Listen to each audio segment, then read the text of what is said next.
2009년, 2010년에 그때 조국 씨가 그때 진보집권 플랜을 써가지고 트위터로 막 그냥 대담을 막 했습니다. 그때 트위터 대화가 있었어요. 그때 이제 트위터는 아주 짧게 이제 대화를 주고받아야 되지 않습니까? 그러니까 당신 생각이 뭐냐? 한마디로 말하면 노동권 강화였어요. 노동 강화였습니다. 노동 강화. 노동 강화. 예, 이게 이제 그 조국의 그 많은 그 메시지의 핵심이 노동 강화였습니다. 그리고 이 노동 강화라고 하는 거는 사실은 80년대에 그 진보와 개혁의 어떤 표상이고 견인차라고 저희가 생각을 했습니다. 그 노동 강화라고 하는 거는 노동권 강화고 노조 강화입니다. 이게 이제 80년대에 이런 화석화된 신념이에요. 그렇습니다. 자, 그 다음에 또 있습니다. 그런데 이 현실에서 보니까 대기업과 공기업에서는 사실은 노조가 주인인데 이 노동권이 너무 이게 너무 강한 거 아니야?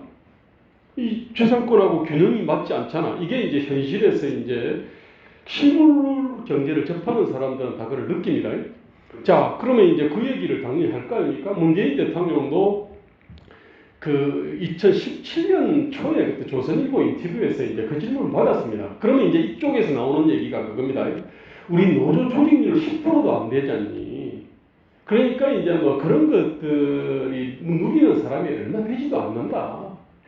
여전히 노동권 강화, 노조 강화가 필요하다. 이게 이제 문재인 대통령의 어떤 생각이지 않습니까? 그런데 그 10% 남짓되었다는 그 노조 구성률이 참고로 대한민국 2천만 즉 근로자 중에 10.7%입니다.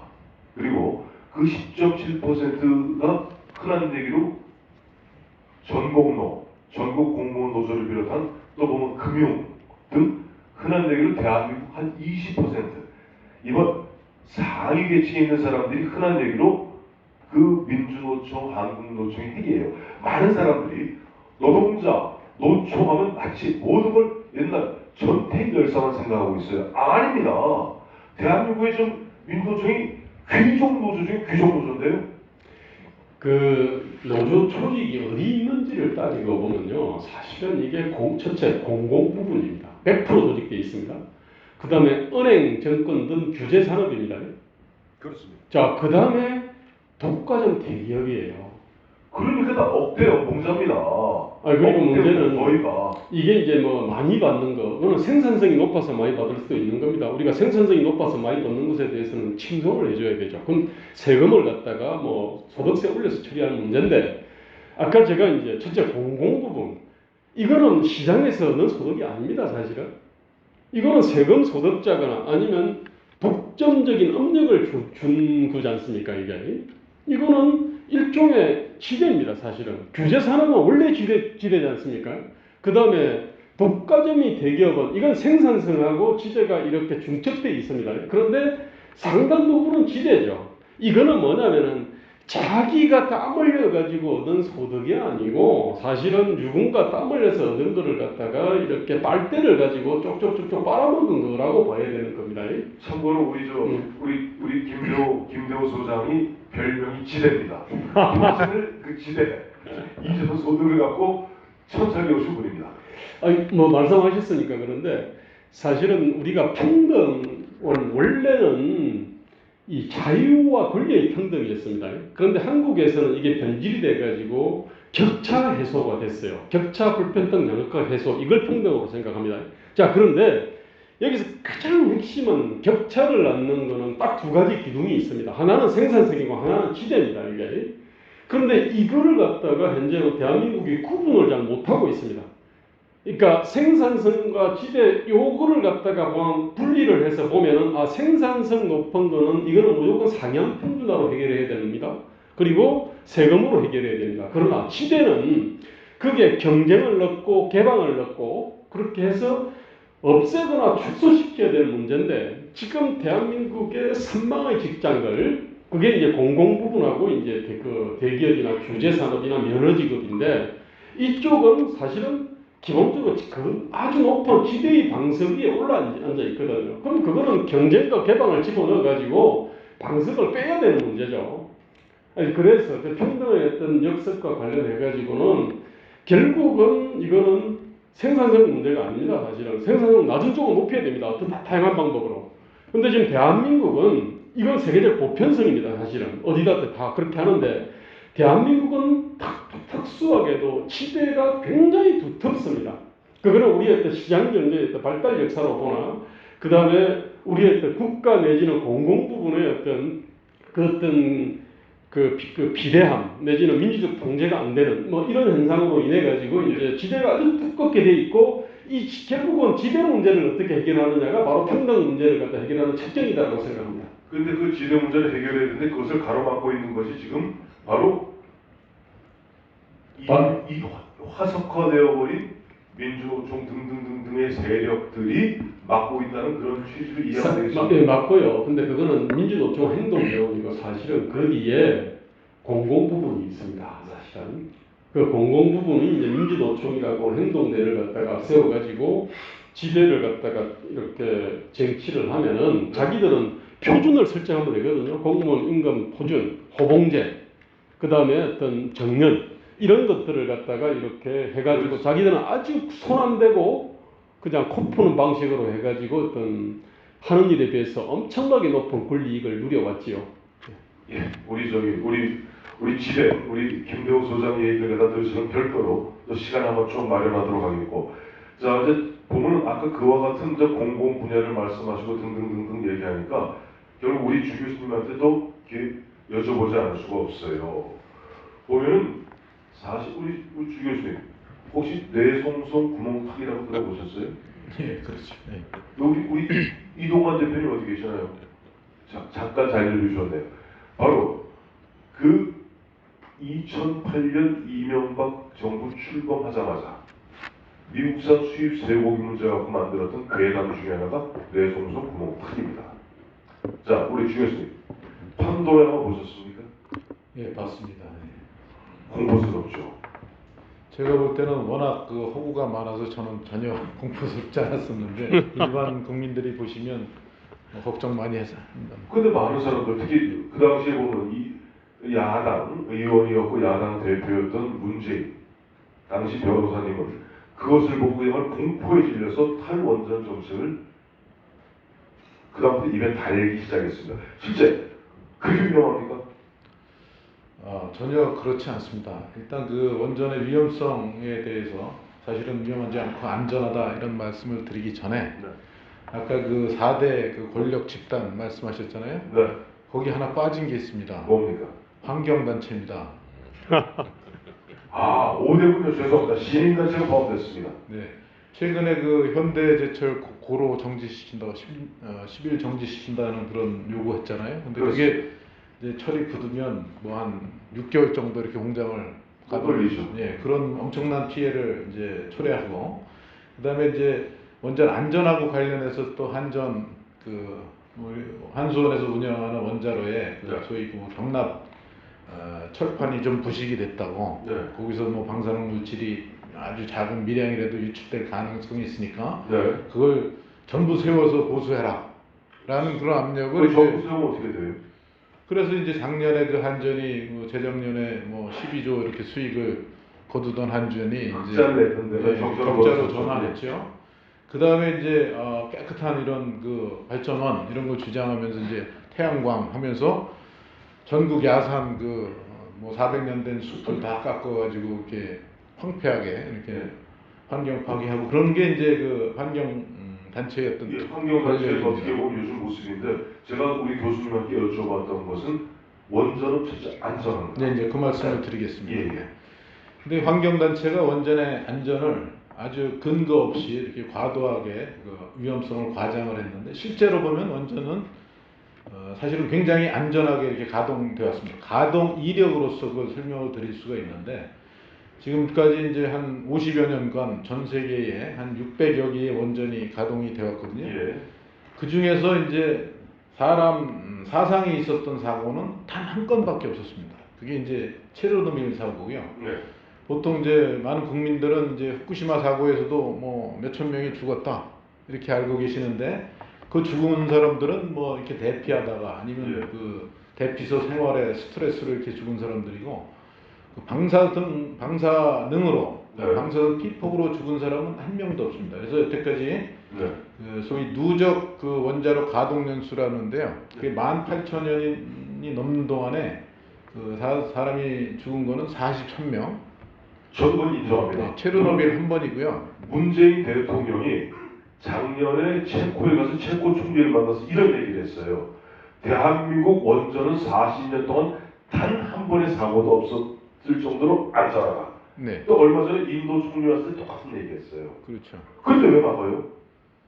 그런데 이제 우리나라에서는 지진 때문에 지진 이제 그 후쿠시마 사고가 동일본 대지진 때문에 발생을 했고 또 경주 지진이 났고 그게 또 판도라 영화의 소재가 돼서 지진 때문에 지진이 일어나면 원자로 발전소에 큰 사고가 인명 피해가 있을 수 있는 그런 큰 사고로 이어질 수 있다. 예. 이렇게 잘못 알고 계신 겁니다. 오인을 하고 계신 건데.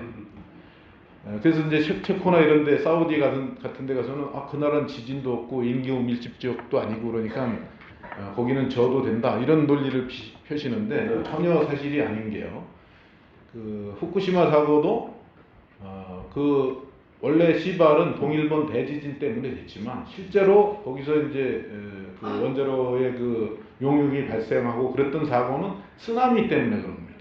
그렇죠. 그 당시에 이제 일본 동해안에 5개의 원전 부지가 있었는데 나머지 4개의 부지에서는 지진이 왔어도 원자로가 잘 정지돼서 해상 발전기가 잘 작동이 됐었는데 그 후쿠시마 제1발전소에서만 지진 한 40분에 온 쓰나미로 그 침수가 돼서 이렇게 사고가 확대된 거거든요. 예. 경주 지진이 있었다고 해도 네. 이게 뭐죠? 사실은 조금 더 길게 좀 자세히 좀 얘기하면 좋겠고 또 시간인 만큼 그 다음에 그런 어떤 안전성 사실 아무런 안전성에 사실 현재 과학적으로는 전혀 과학적으로는 전혀 문제가 없는데도 여러 가지 미신들 광기들이 난무하는 가운데 그야말로 지금 보면은 이렇게 탈원전 그야말로 앞으로 우리 21세기 앞으로 먹거리를 갖다 없애는 그 부분과 에너지 민주주의와 에너지 자본주의 어떤 관계가 있을지 좀 짧게 설명을 해주세요.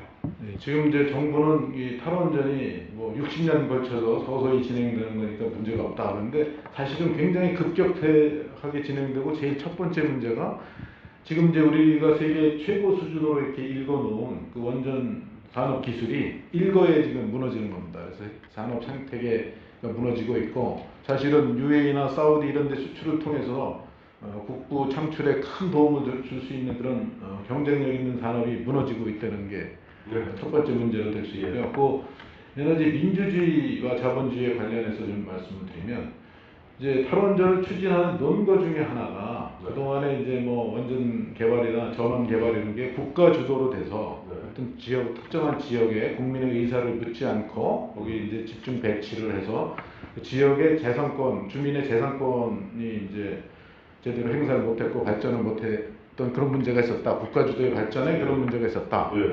그런데 이제 이 태양광 이런 걸 하게 되면 자기 국민이 자기네 집에서 아니면 자기네 그 땅에서 이런 발전 시설을 갖춰서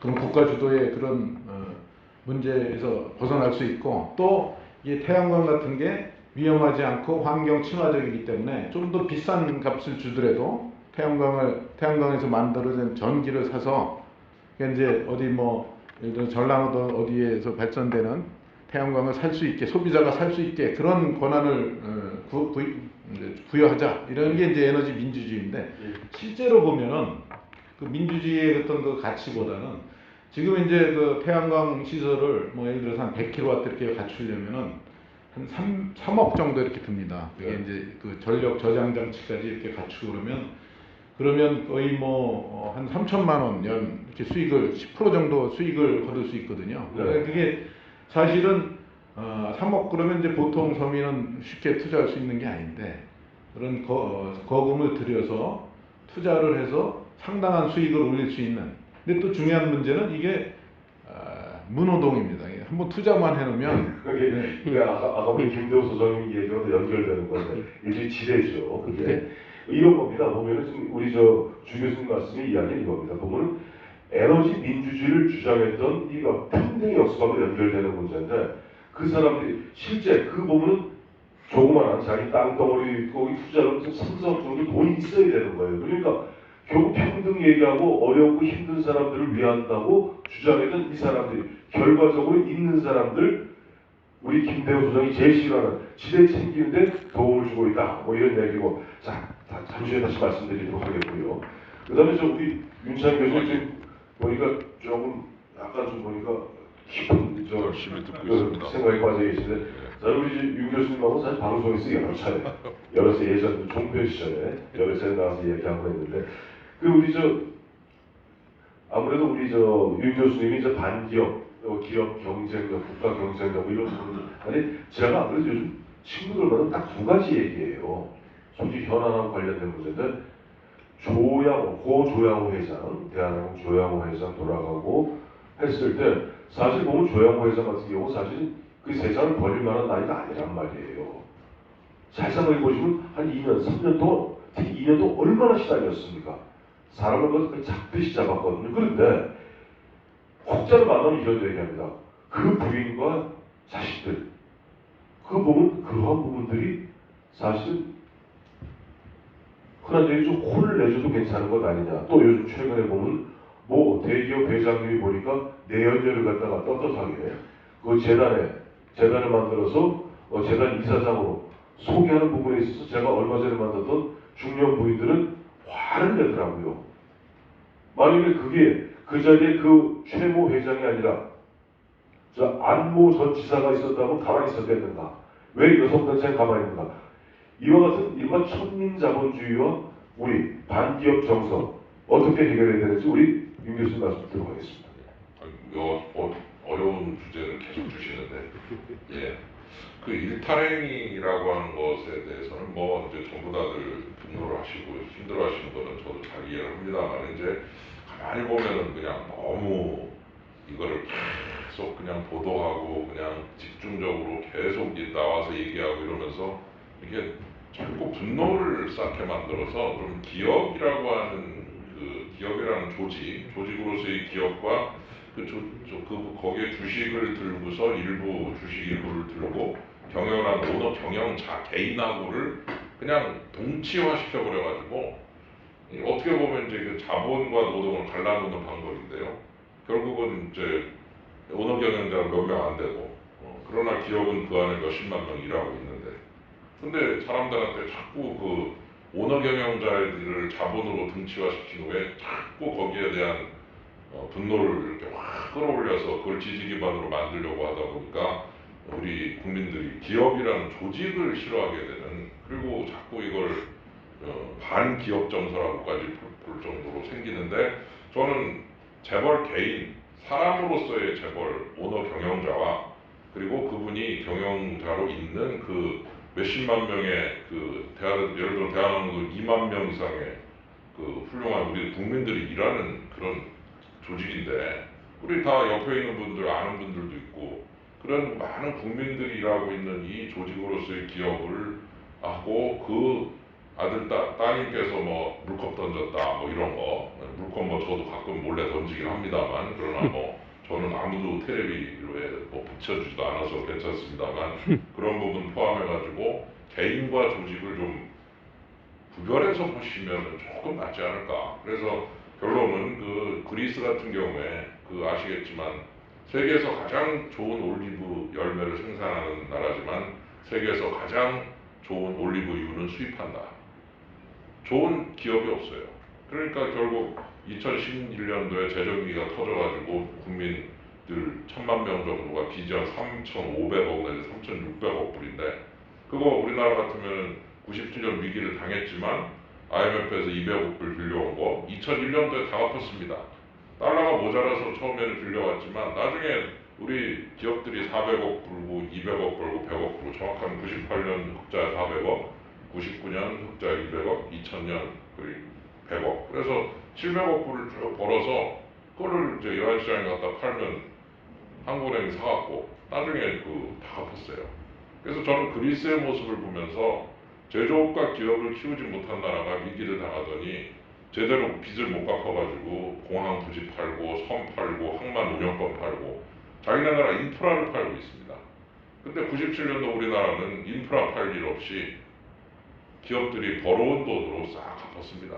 그래서 우리가 이렇게 우리의 바운더리, 우리의 국경 안에 좋은 기업들이 많이 있으면 그 기업들을 통해서 알게 모르게 굉장히 얻는 게 많이 있어요. 그래서 실리적인 그런 효율적인 그런 마인드로 기업을 들여다보면 쟤들이 좋은 짓 많이 하고 돈도 벌고 또 많은 것들 얘기하고 아까 지대 얘기도 하셨지만 우리나라 대기업 중에는 90% 이상 다 밖에서 돈을 벌어옵니다. 밖에서. 그런데 글로벌에서 벌어오는 돈은 자기의 능력이죠.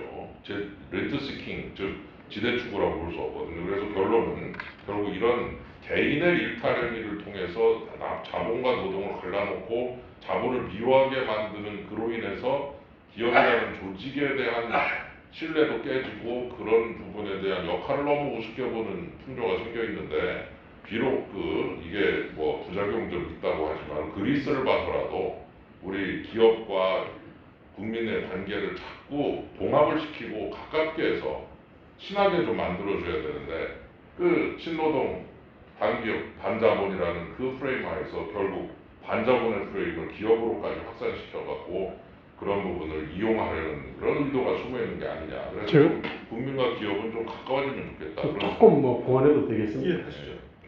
잠깐만. 그리고 원래 당초 우리가 예정된 시간은 5시 반까지입니다만, 네, 반까지입니다만은 오늘 조금 시간적 여유에서 40분까지 시간이 넉넉하진 않지만 좀 있다고 합니다. 그 시간 감안해서 말씀드립니다. 사실은 인정사정 없는 시장 경쟁을 하는 그 기업이나 거기 있는 종업원들은 기본적으로 황모백렬입니다. 오너든 뭐든 예컨대 성격이 개차반이라 하더라도 그 기업이 어쨌든 아주 경쟁력 있게 해가지고 돈을 잘 벌어오게 된다 그러면은 상당히 반대하게 돼 있거든요. 그런데 문제는 한국은 자기가 실제로 치열한 글로벌 경쟁 시장에서 이렇게 그 소득을 얻는 이 사람들이 의외로 적습니다, 사실은. 그러면서 아주 이 지대추구, 이 집단이 굉장히 센데, 문제는 이 사람들은 인간이라고 하는 거는 자기가 뭔가 정의롭다는 것도 필요하거든요. 자기가 선하다, 정의롭다. 소득과 더불어서 이것도 필요한데, 그러려고 그러면 정의로운 행동을 해야 되거든요, 이 사람들이. 그럼 이 사람들 행동이 어떻게 나오느냐면 위안부 소녀상, 무슨 강제징용 노동자상, 그 다음에 무슨 세월호 관련해서 광화문 광장에서 정교조 간판 달고 아직 진상규명해라 이러저러한 거. 그 다음에 어떤 그 물컵 갑질이나 그런 것에 대해 가지고 과도한 어떤 그 비난. 저는 이 본질이 뭐냐면은 이 사상 이념적인 어떤 퇴행 현상들에 우리가 당혹해야 하지 않습니까? 근데 문제는 이 사람들이 그 뿌리가 뭐냐면은 이게 글로벌 경쟁 시장에서 치열하게 뭔가를 갖다 경쟁하는 사람들은 관대합니다, 사실은. 흥모백매론이니까. 그런데 그렇지 않은 사람들은 끊임없이 이런 어떤 허물을 갖다가 찾고 지금 우리가 볼 때는 아주 특이한 지들만의 어떤 그 정의로운 행동을 갖다가 하는 분노 프로젝트라고 합니다. 분노 프로젝트. 네. 분노 프로젝트. 그래서 문제는 지대인데 이러다가 이름이 바뀌겠습니다. 자, 그리고 시간이 있으니까 제가 사실 가장 궁금했던 부분을 마지막 우리 주 교수님께 여쭤보고 싶어요. 이런 얘기를 합니다. 보니까 흔한 얘기로 우리 대한민국 좌파들이 끊임없이 대한민국 탈원전을 주장하는 그 배경에는 대한민국의 핵 능력, 이 핵 능력이라 하면 핵 발전 능력뿐 아니라 유사시에 핵 무장 능력까지도 핵아마 제철 문제를 얘기하는 것 같아요. 그런 것을 갖다가 꺾어버리려는 것 아니냐 하는 그런 것을 꼭 우리 주 교수님께 물어봐달라 합니다. 예, 원자력 발전소에는 사용 후 해결료가 나오고요. 거기에 이제 방사능을 오래 내는 그런 물질들이 있는데 그런 것들을 짧게, 그러니까 독성을 팍 줄이기 위해서 소위 그 핵변환 처리라는 걸 할 수 있고요. 그러려면 소위 재처리, 그다음에 재처분 이런 기술을 개발을 해야 됩니다.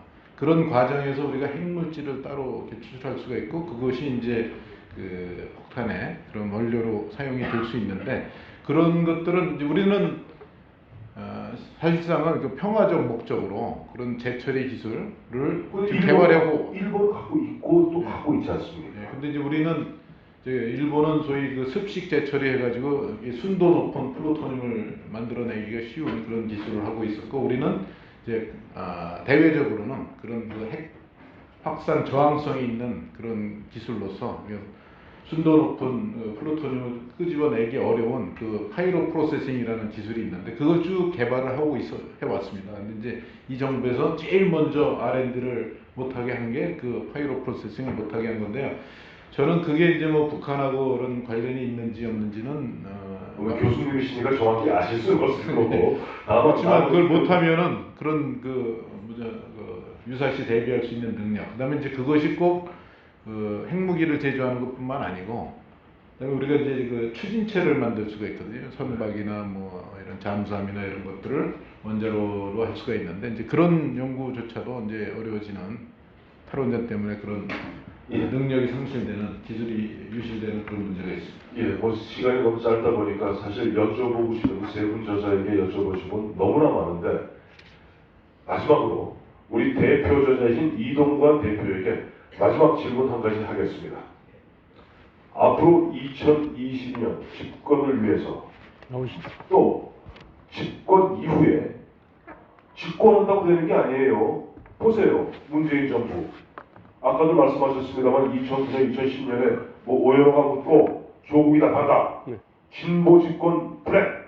책 써내면서 얼마나 호들갑을 떨고 얼마나 그 참 난리 짐을 치고 했습니까?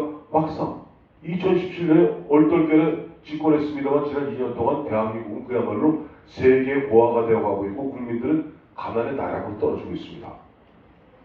자, 어떤 준비를 하고 계시지, 어떤 방안이 있을지 짧게 결론 삼아 나와서 말씀하시죠. 인사 말씀 좀 하셔갖고. 자, 나오세요. 여기서 할까요? 네, 올라오시죠. 왜? 올라오시죠.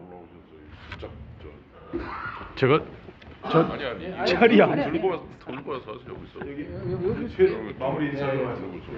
예, 감사합니다. 저도 사실 좋은 공부가 됐는데 이 세 분이 그 말씀하시는 걸 들으면서, 근데 그 정말 결론적으로 제일 어려운 난제를 저한테 그 물어보시네요.